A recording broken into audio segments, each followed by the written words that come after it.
Hey guys, it's probably gonna be a pretty short video, but overall, I just want to talk about Monster Hunter Wilds, how it can be improved, and what they should do for the future leading up to the DLC that comes out with every Monster Hunter game in general. I love Monster Hunter, it's one of my favorite games out there. I mean, the only old gen game I've beaten was Monster Hunter Generations Ultimate, so I'm not really an old gen player, but it is what it is. I beat Roll and Rise, and they were really fun, I really enjoyed them. But let's talk about Wilds though. Monster Hunter Wilds is a great game, and I've been loving it since release. But listen, this game has a lot of problems that Capcom needs to lock in and fix. First off, let's talk about the biggest problem the game has. I'm sure you can already guess what I'm about to say. The performance for Monster Hunter Wilds is unacceptable. Because you cannot tell me the people who play tested this game were like, yeah, the performance is fine. I just gotta use max upscaling and frame generation, even hit 60 frames per second. Let's release the game. I'm pretty sure it's optimized. No, it isn't. It isn't optimized in the slightest. Listen, Wilds has no business being this poorly optimized. For God's sake, the game doesn't even look that good. It's really blurry, and this is a $70 game. And this is literally one of Capcom's biggest IP, or second biggest, I don't remember. Right, I think Resident Evil is the biggest one. Nah, yeah, this is the second biggest IP.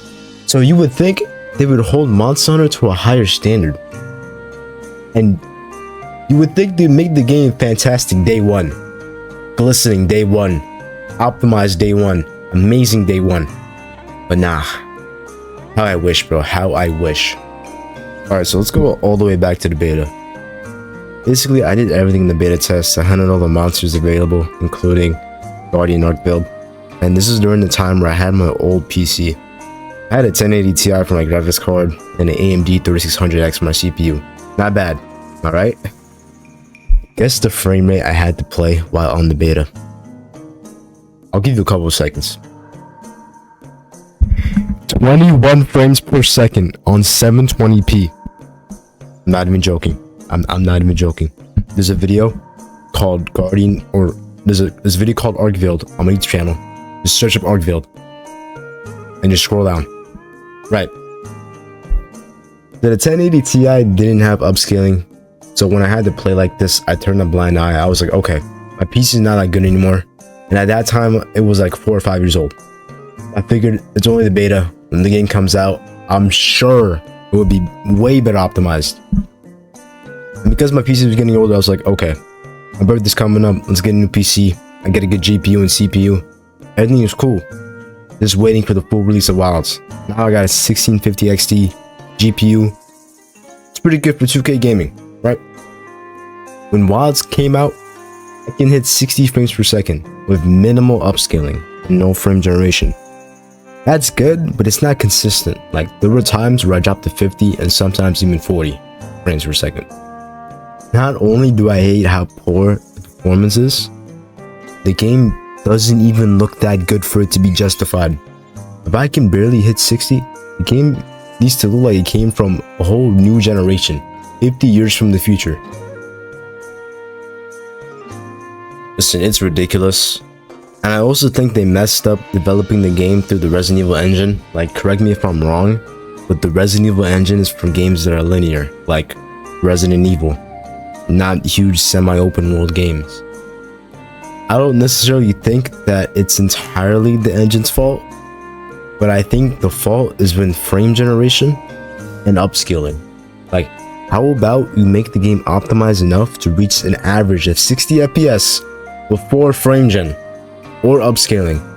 If I need all these tools to make the game run well, that should be a red flag. That should be a problem. We should be like, okay, if we need all these tools to hit 60, we need to optimize the game more. But nah, they didn't care.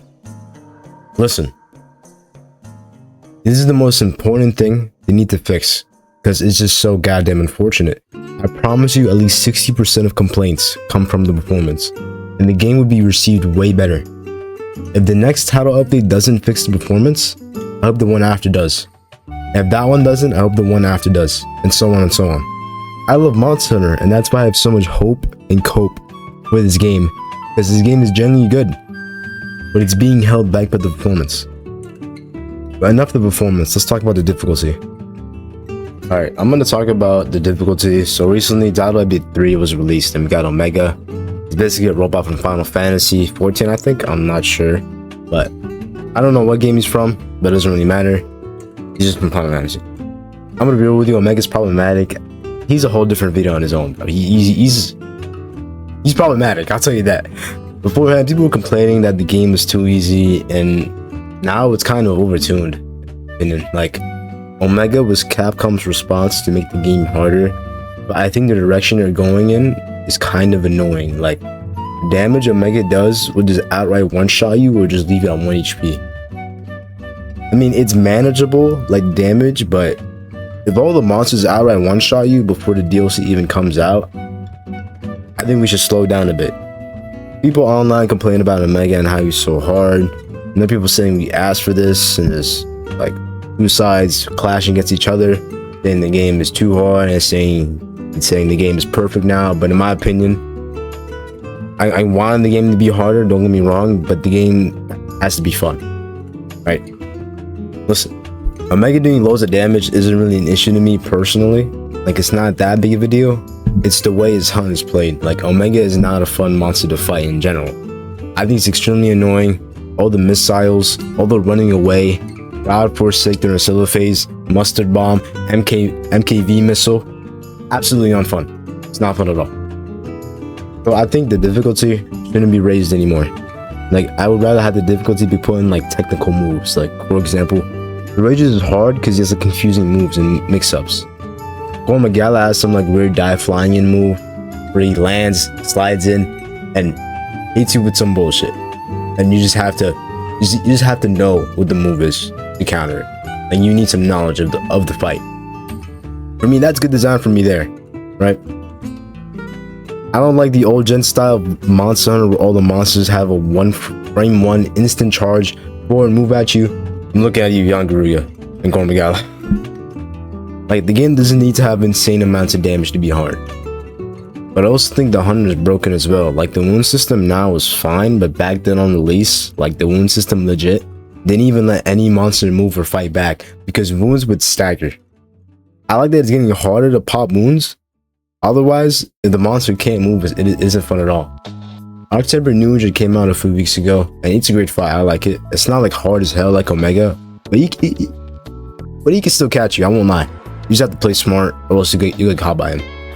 And you will faint to him, I won't lie. I think this is good. It's healthy. It's not like, oh my god, this monster is impossible. I hate him with every fiber of my body. But it's still a challenge, and he can give you a run for your money. I hope the game right now continues to have a stable difficulty. Like, you can drop quests here and there that are hard, but if the whole game is like Devil May Cry 3 on Dante Must Die mode, it's not gonna be fun. So I hope when the DLC comes out, I expect the challenge to be like punishing. But if you're good at the game, it should still be a challenge and rewarding. That's really it. Other than that, I think Wilds has the potential to be better and redeem itself through the DLC. Because there's no way in hell people are gonna have the same eagerness to buy the DLC like the base game. Like, you're gonna need some absolute brainwashing magic to make everyone forget the disastrous performance. That's everything they need to do before the DLC comes out. Like, the number one priority right now is make the players happy. People are begging for performance fixes, and that's it. Fix the performance. That's all you need to do.